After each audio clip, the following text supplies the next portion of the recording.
Bonjour à vous, dans cette nouvelle vidéo, je vais vous présenter une troisième, une quatrième même application que vous pouvez utiliser pour améliorer votre prononciation mais également votre compréhension orale. Je vais juste récapituler avec vous les trois autres applications que je vous ai présentées jusqu'à présent et que normalement vous avez pris l'habitude d'utiliser.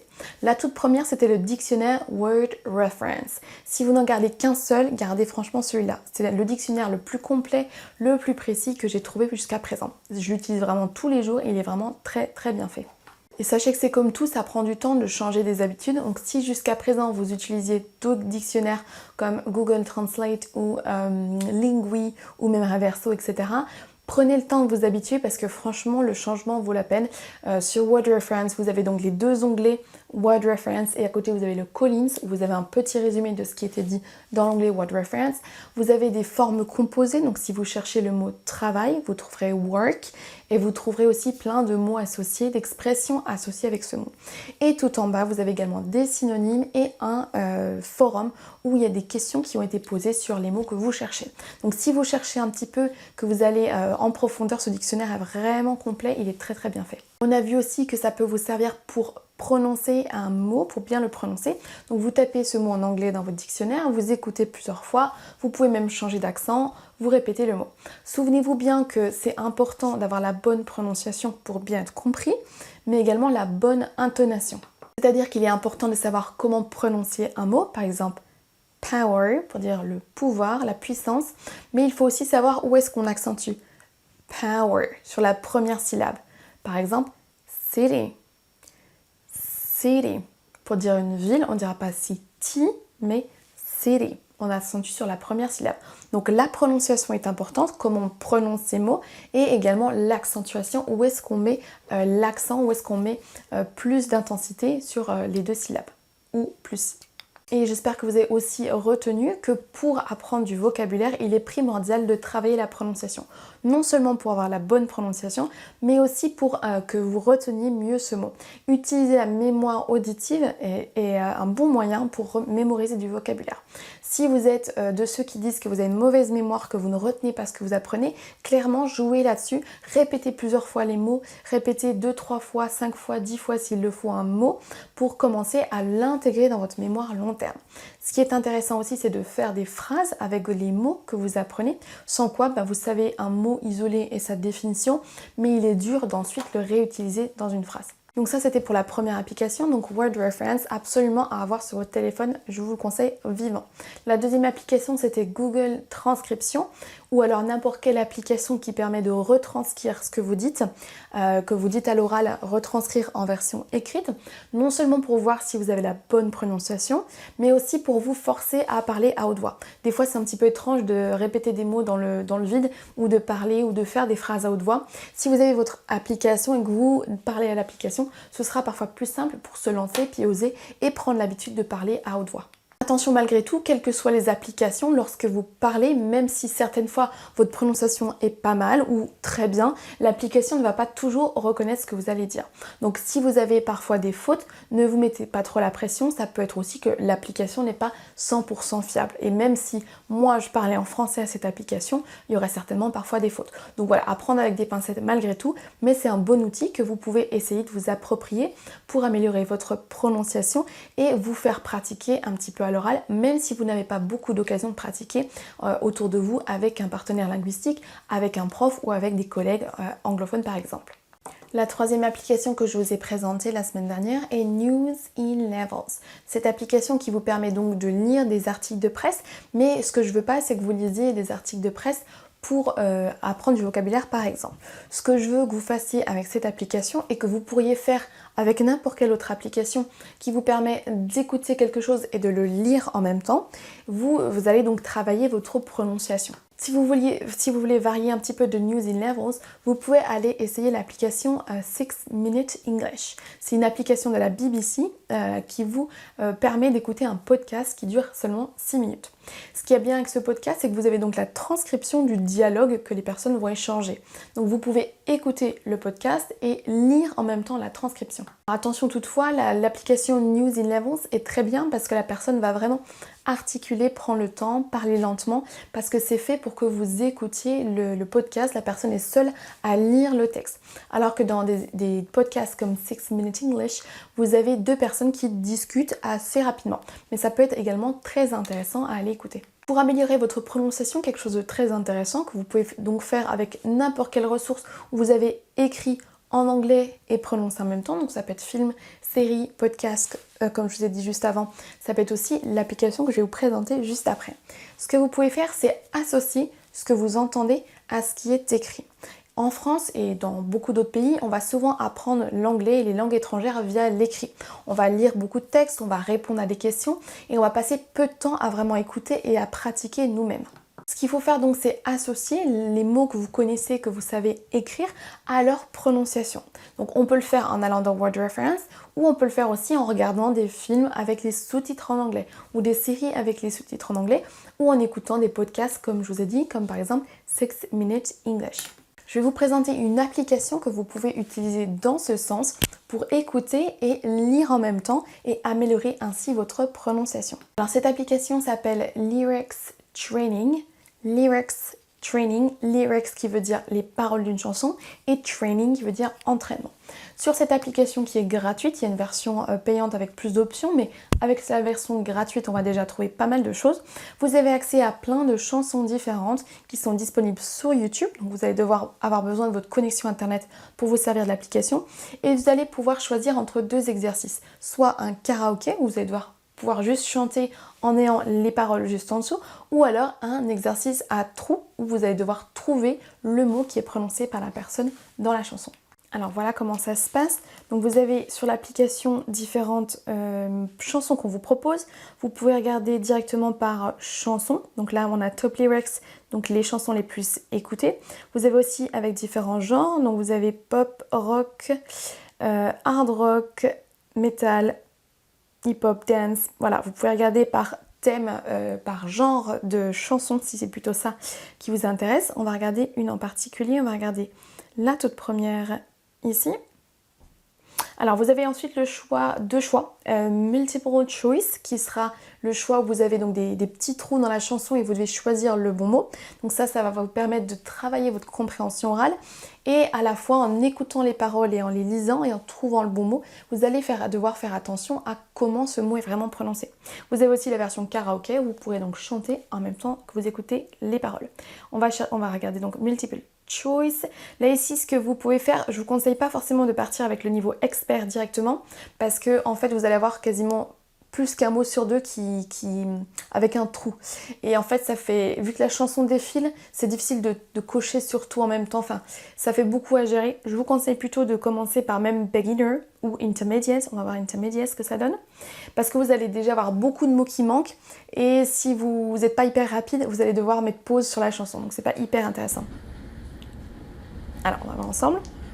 Donc là, vous avez différentes propositions.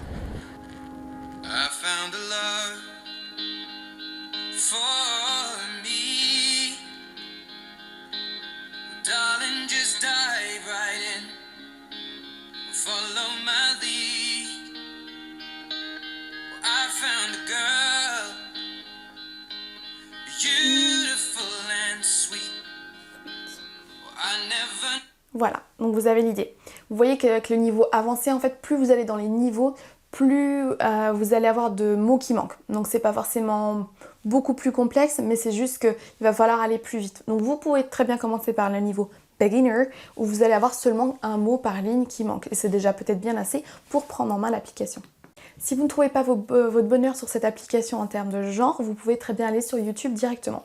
Ou alors si vous voulez vraiment écouter une chanson spécifique, tapez le nom de cette chanson dans YouTube ou tapez un genre, par exemple pop rock, English songs et ajoutez le mot lyrics. Le fait d'ajouter ce mot lyrics va faire que YouTube va vous trouver la chanson de votre choix ou les thèmes que vous avez choisis avec des vidéos où il y a les paroles qui défilent. Donc vous allez pouvoir écouter et lire en même temps les paroles comme c'est le cas sur cette application.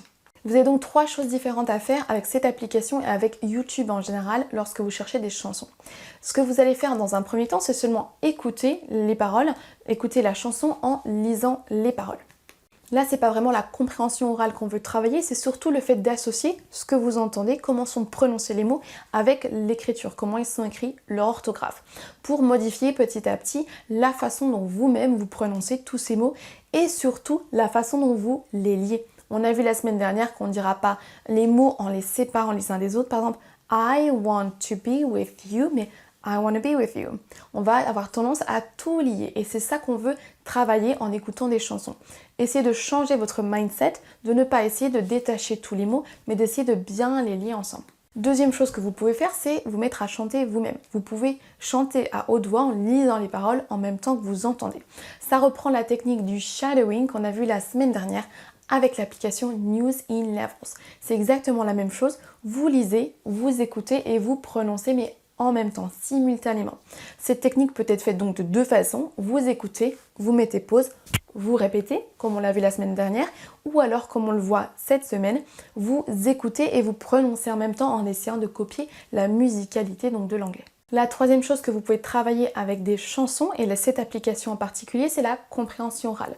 Avec l'exercice de multiple choice, avec les petits trous et vous devez trouver le mot qui est prononcé, ça vous permettra de travailler petit à petit votre compréhension orale. Vous entendez un mot et vous essayez d'identifier lequel. Ne soyez pas trop exigeant au début, essayez de prendre des chansons qui sont relativement lentes et ne vous forcez pas à chanter si c'est pas votre truc ou que vous n'osez pas encore.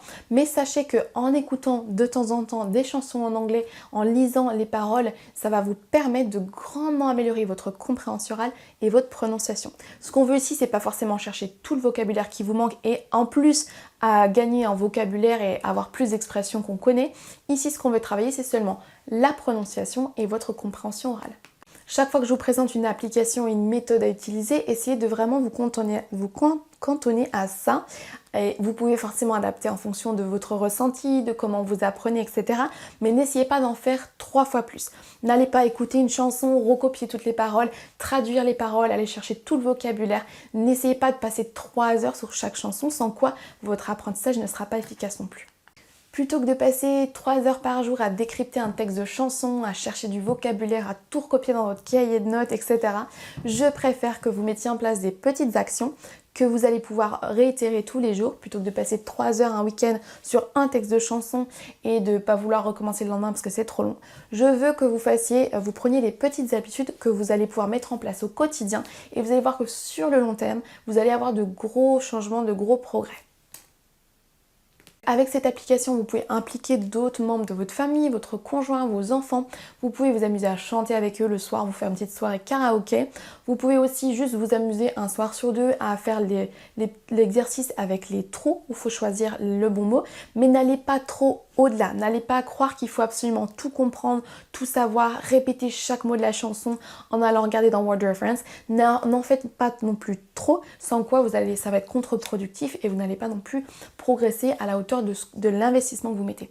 J'en profite pour partager avec vous de nouveau la loi de Pareto, le 20-80. Donc 20% des efforts que vous fournissez vous apportent 80% de votre résultat. Donc dans votre apprentissage de l'anglais, une petite portion de ce que vous faites va vous apporter la majorité de votre succès.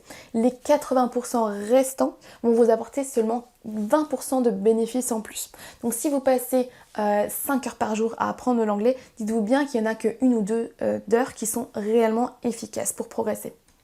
La loi de Pareto est vraiment importante à comprendre, ça vous permet de ne pas vouloir apprendre tous les phrasal verbs qui existent, tous les verbes irréguliers qui existent, mais aussi c'est important pour savoir qu'il n'y a pas besoin de passer 5 heures ou 10 heures par jour à apprendre l'anglais, il faut vraiment être ciblé à apprendre efficacement les choses qui vous font vraiment progresser. C'est pour ça que toutes les vidéos que je vous propose et les ressources que je vous propose sont ciblées, courte parce que j'enlève tout le superflu. Je vous apporte vraiment l'essentiel que vous devez savoir pour vraiment progresser et passer un cap sans y passer 3 heures par jour. Alors je voudrais aussi partager avec vous la loi d'Illich qui va vraiment changer votre vie si vous ne la connaissiez pas.